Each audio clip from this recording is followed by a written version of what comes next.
Hi, இந்த வீடியோவில் கர்நாடகாவில் இருக்க சிக்மங்களூர் பற்றி பார்க்க போகிறோம்.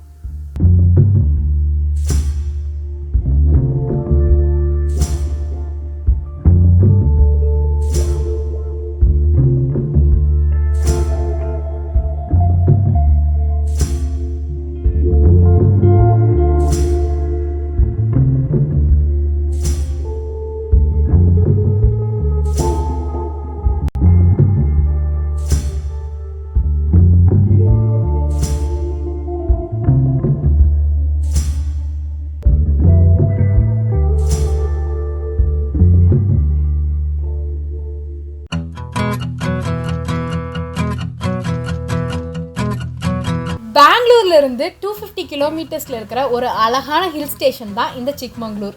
விதவிதமான காஃபி தோட்டங்கள், பனி மூட்டை நிறைஞ்சிருக்கிற ஹில் ஸ்பாட்ஸு, அதுக்கப்புறமா பக்கத்துலேயே அழகழகா இருக்கிற கோவில்கள் அப்படின்னு நிறைய சர்ப்ரைசஸ்கள் நிறைஞ்சது தான் இந்த சிக்மங்களூர். சென்னையிலேருந்து பெங்களூர் போயிட்டு நைட்டு பஸ் ஏறினா விடியற் காலையில் சிக்மங்களூரில் போய் லேண்ட் ஆகிடலாம். நாங்கள் சிக்மங்களூருக்கு அக்டோபர் 2018 போயிருந்தோம். ஒரு நல்ல கிளைமேட் அந்த டைமில், ஸோ மாசாக இருந்துச்சு. அதுவே நாங்கள் ஒரு வீக்கெண்ட் பிளான்காக தான் சிக்மங்களூர் போயிருந்தோம். ஸோ ஒரு நைட்டு தான் எங்களுக்கு ஸ்டே தேவைப்படுற மாதிரி இருந்துச்சு. அதனால் ஜாஸ்டல் அப்படின்னு சொல்லிட்டு ஒரு ஹாஸ்டல் புக் பண்ணியிருந்தோம். அந்த ஜாஸ்டலை சுற்றி எந்த ஹோட்டல், ரெஸ்டாரண்ட் இந்த மாதிரி எதுவுமே இல்லை. அதனால் ஒரு நாள் நைட்டும் அடுத்த நாள் காலையிலையும் அங்கே நாங்கள் சாப்பிட்டோம். கொஞ்சம் காஸ்ட்லியாக இருந்துச்சு. மற்றபடி வெளியே சாப்பிட்டது, லோக்கலாக சாப்பிட்டது, எங்கெல்லாம் நாங்கள் போகிறோமோ அங்கெல்லாம் சாப்பிட்டுட்டு இருந்தோம். அது எல்லாமே ரொம்ப ரீசனபிளாக தான் இருந்துச்சு. நாங்கள் 2 நாள் பிளான் அப்படிங்கிறதுனால காலையிலே அங்கே போய் இறங்கினோடனே பஸ் ஸ்டாண்ட்லேயே டாய்லெட்டில் ஃப்ரெஷ்அப் ஆகிட்டு ட்ரெஸ் சேஞ்ச் பண்ணிவிட்டு அப்படியே ஊர் சுற்ற ஆரம்பிச்சிட்டோம்.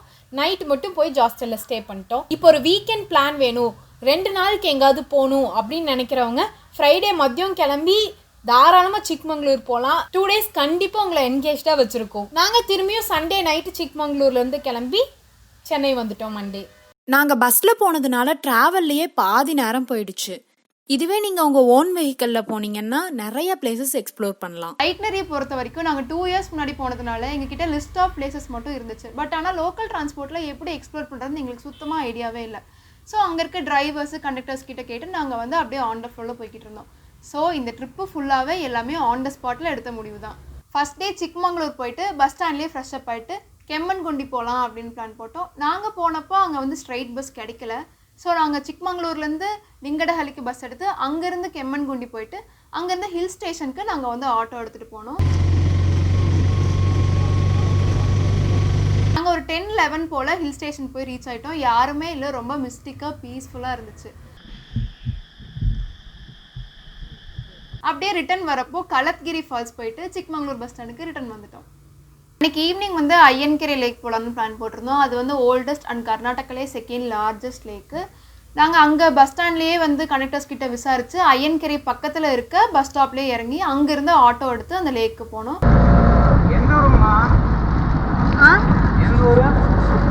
சென்னை.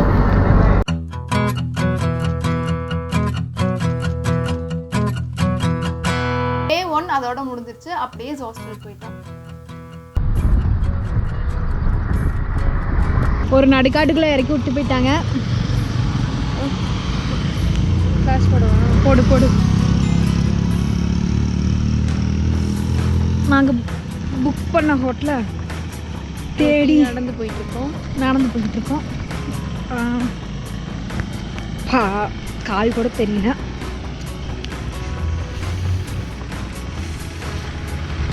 ஃபைவ் மினிட்ஸ் பை வாக்னு காட்டுது. போய் சேர்ந்துட்டா பார்க்கலாம். செகண்ட் டே வண்டி ரெண்ட் எடுக்கலான்ட்டு இருந்தோம். பட் ஆனால் எல்லா ஷாப்ஸும் க்ளோஸ் ஆயிருந்தங்காட்டி எங்களுக்கு வண்டி கிடைக்கல. ஸோ பஸ்லேயே எந்தெந்த ஆப்ஷன்ஸ் பெட்டராக இருக்குது அப்படின்னு யோசிச்சு பார்த்தப்போ எங்களுக்கு பேலூரும் ஹலபீடும் நல்ல ஆப்ஷனாக இருந்துச்சு. ஸோ நாங்கள் அங்கேருந்து அப்படியே பஸ் எடுத்துகிட்டு ஹலபீடு போயிருந்தோம். அங்கே ஒரு 9 centuries ஓல்டான 3 டெம்பிள்ஸ் போயிருந்தோம். ஹொய்சலேஸ்வரா டெம்பிள், கேடரேஸ்வரா டெம்பிள், அதுக்கப்புறம் ஜெயின் டெம்பிள். அங்கே இருக்க ஆர்கிடெக்சர்ஸ்லாம் பார்க்கறதுக்கு இங்கே இருக்கிறதோட ரொம்ப வித்தியாசமாக யூனிக்காக நல்லா இருந்துச்சு.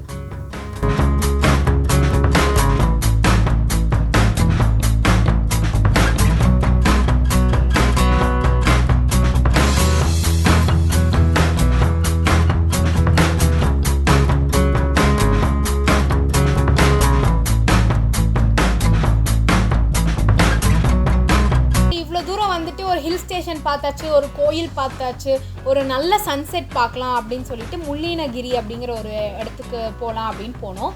அது வந்து ஒரு நல்ல ட்ரெக்கிங் ஸ்பாட்டு. சிக்மங்களூர் போகிறவங்க எல்லாருமே கண்டிப்பாக ட்ரெக்கிங் போவாங்க. ட்ரெக்கிங் போகிறதுக்காக தான் நிறைய பேர் வந்து சிக்மங்களூர் வந்து ப்ரிஃபர் பண்ணுவாங்க.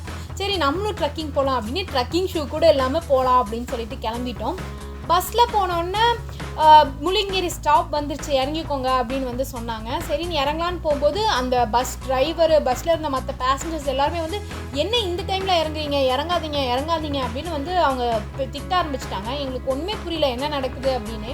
அதை பார்க்கும்போதும் ஒரு டூரிஸ்ட் பிளேஸ் அப்படிங்கிற ஒரு இடம் மாதிரி எனக்கு தெரியல. சரின்னு சொல்லி நாங்கள் உட்காந்துட்டோம். இந்த பஸ்ஸே வந்து பாபா புத்தன்கிரி போகுது. ஸோ அங்கே போயிட்டு இதே பஸ்ஸே ரிட்டன் சிக்மங்களூர் பஸ் ஸ்டாண்ட் வரைக்கும் வந்துடும், நீங்கள் அப்படியே இதே பஸ்லேயே நீங்கள் வந்துடலாம், உங்களுக்கு பிரச்சனை இருக்காது அப்படின்னு எல்லோரும் சொன்னாங்க. ஓகே சரி எல்லோரும் ஏதோ சொல்கிறாங்க போவோம் அப்படின்னு அப்படியே போனோம். அதுக்கப்புறம் தான் எங்களுக்கு தெரிய வந்துச்சு, நாங்கள் முல்லியனகிரியில் இறங்கியிருந்தோம்னா கண்டிப்பாக அந்த ட்ரெக்கை வந்து எங்களால் முடிச்சிருக்கவே முடியாது. நடுக்காட்டில் வந்து மாட்டியிருப்போம். என்ன சிங்கம் புலி எதுக்கு வந்து இறையாக இருப்போம் அப்படின்னே வந்து தெரியல. நல்ல வேளை நாங்கள் வந்து அன்றைக்கி இறங்கல. இப்போவுமே அதை நினச்சி நாங்கள் வந்து இறங்கியிருந்தால் என்ன இருக்கும் அப்படின்னு வந்து நினச்சிட்ருப்போம். அதுக்கப்புறம் பாபா புத்தன்கிரி போனோம். நடுவில் செம்ம டிராஃபிக்கு. அதனால் சன்செட் வந்து பஸ்லேருந்து தான் பார்க்குற மாதிரி ஆயிடுச்சு. ஆனால் அது அவ்வளோ குறை சொல்ல முடியாது, அவ்வளோ அழகாக இருந்துச்சு. பாபா புத்தன்கிரியோட மலைகள் எல்லாம் அதுக்கு நடுவில் சன்செட் பார்க்கறதே ரொம்ப நல்லா இருந்துச்சு. பாபா புத்தன்கிரி அப்படிங்கிறது 3 கேவ் இருக்கும். ஹிந்து முஸ்லீம்ஸ் 2 பேர்த்துக்குமே உரிய பில்கிரிமேஜ் தான் அது. அங்கே வந்து பாபா புத்தன் அப்படிங்கிற சூஃபியோட ஷ்ரைனும் வந்து அங்கே இருக்கிறதா வந்து சொன்னாங்க. நாங்கள் டிராஃபிக்லேயே ரொம்ப லேட் ஆனதுனால அங்கே லேட் ஆகிடுச்சு. 6 o'clock போதே அங்கே கேட் க்ளோஸ் பண்ணிட்டாங்க, எங்களால் உள்ளே போக முடியல. அப்படியே போயிட்டு திரும்பி வந்துட்டோம். இருந்தாலுமே வந்து மனசுக்கு ரொம்ப நிம்மதியாக இருந்துச்சு. இந்த சிக்மங்களூர் ட்ரிப்பில் வந்து நிறைய அப்ஸ் அண்ட் டவுன்ஸ் இருந்துச்சு, நிறைய பிளான் சொதப்பலாச்சு. அங்கே போய் தான் எல்லாமே பிளான் போட்டிருக்கிற மாதிரி இருந்துச்சு. ஆனாலும் எங்களுக்கு வந்து இப்போ நினச்சி பார்த்தாலும் ரொம்ப ஹாப்பியாக இருக்கிற மாதிரி அந்த ட்ரிப் வந்து நல்லபடியாக அமைஞ்சுது. இந்த வீடியோ உங்களுக்கு பிடிச்சிருந்ததுன்னா லைக் பண்ணுங்கள், ஷேர் பண்ணுங்கள்.